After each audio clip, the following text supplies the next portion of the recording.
So మనకు సమయం ఉన్నది కాబట్టి కేటీఆర్ బామర్ది ఫామ్ హౌస్ కూల్చివేత నేడో రేపో వెళ్లనున్న హైడ్రా బుల్డోజర్లు జన్వాడలో రాజ్ పాకాలది అక్రమ నిర్మాణమే అనుమతులు లేవని అధికారులు నోటీసులో నిర్మాణ సమయంలోనే హెచ్చరికలు అధికార అండలతో దర్జాగా నిర్మాణం ఇక ఇది ఇల్లు కాదు ఫామ్ హౌస్ అనే నిర్ధారణ రేవంత్కు కవిత సపోర్టు కులగన్న సర్వేలో బీఆర్ఎస్ ఎమ్మెల్సీ ఒక్కసారి ఈ ఫామ్ హౌస్ గురించి మాట్లాడదాం.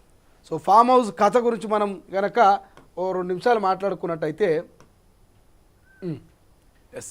ఇక ఈయన అందరికీ తెలుసు రాజ్ పాకాల కేటీఆర్ బావమర్ది.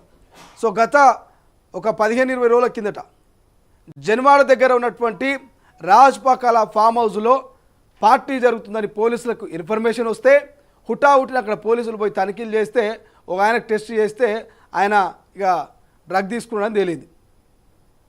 విజయ్ మద్దూరి ఇక కేటీఆర్ బావమర్దికి సంబంధించి రాజ్ పాకాల అక్కడ భారీ స్థాయిలోనే ఇక విదేశీ మద్యం స్వీకరించారు, అదేవిధంగా లోకల్ మద్యాన్ని కూడా వాళ్ళంతా స్వీకరించారు. కాబట్టి సో ఒక్కసారిగా విదేశీ మద్యాన్ని పట్టుకొని పోలీసులు కేసులు పెట్టి ఈయన మీద కూడా కేసు పెడితే తర్వాత ఏం తెలిసిందా అంటే కేటీఆర్ బయటకు వచ్చి లేదు అది మా బామ్మర్ది ఇల్లు, ఆయన గృహప్రవేశం చేసుకుంటే గృహప్రవేశానికి పిలిస్తే మేము అందరం పోయినాం, అదంతా కూడా కుటుంబ పార్టీ, ఆ కుటుంబ పార్టీలో తాగుడు తిండుడు కామనే కదా అని బీఆర్ఎస్ నేతలు మాట్లాడారు.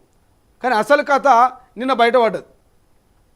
ఆర్టీఐ కింద రైట్ టు ఇన్ఫర్మేషన్ కింద అసలు ఆ జన్వాడలో ఉన్నటువంటి రాజ్ పాకాల ఫామ్ హౌస్ కథ ఏందని చెప్పేసి ఇన్ఫర్మేషన్ తీసుకుంటే గతంలో ఆ పంచాయతీ లెవెల్ ఉన్నటువంటి కార్యదర్శులు ఉంటారు కదా, అసలు ఆ ఫామ్ హౌస్ నిర్మాణానికి అసలు పర్మిషన్లు ఇవ్వలేదట.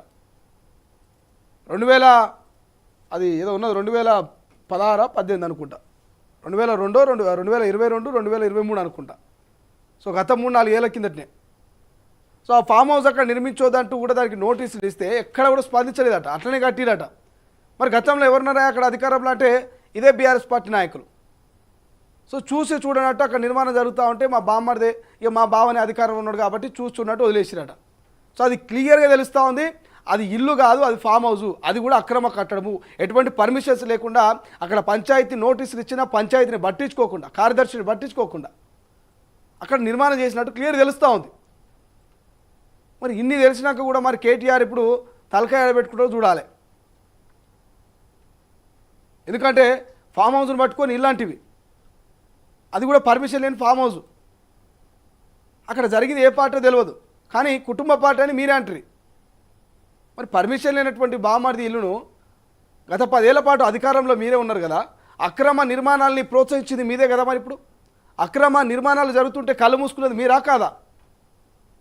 అంటే మీ కుటుంబాలు, మీ బావలు, మీ బామ్మర్దులు అక్రమంగా దోసుకున్న గత 10 ఏళ్ల పాటు మీరు పట్టించుకోలే, చూడనట్టు వదిలేసిరు. కానీ ప్రభుత్వాలు మారినాక కథ వేరే అవుతుంది కదా. పిల్లి కళ్ళు మూసుకొని నేను పాలు తాగుతున్నానని ఎవరు చూస్తలేరు అనుకుంటే కథ ఎట్లా అవుతుంది? ఇప్పుడు ఈ ఫామ్ హౌస్ విషయం అట్లా అయింది. 10 ఏళ్ల పాటు ఎవరు మమ్మల్ని పట్టించుకోలే, అధికారంలో మేమే ఉన్నాం కాబట్టి ఇక అంతా నడుస్తుంది అనుకున్నారు.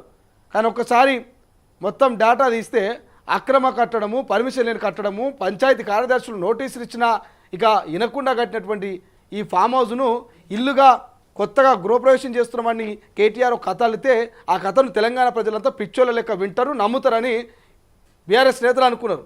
కానీ అంతా బూమరాంగ్ అయింది. కేటీఆర్ను పట్టించుకునే పరిస్థితులు లేరు, కేటీఆర్ బావమర్ది రాజ్ పాకాల పట్టించుకునే పరిస్థితులు లేరు. నిజాలు ప్రజలంతా కూడా గమనిస్తూ ఉన్నారు.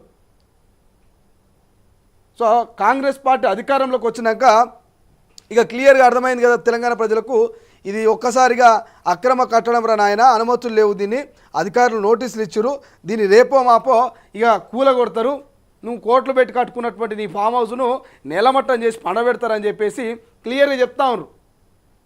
తీగలాగితే డొంక కదిలినట్టుగా మీరు చేసుకున్న పార్టీ నుంచి ఇక మీ ఇల్లునే కూల్చేంతకు, మీ ఫామ్ హౌస్నే కూల్చేంత పరిస్థితి వచ్చింది.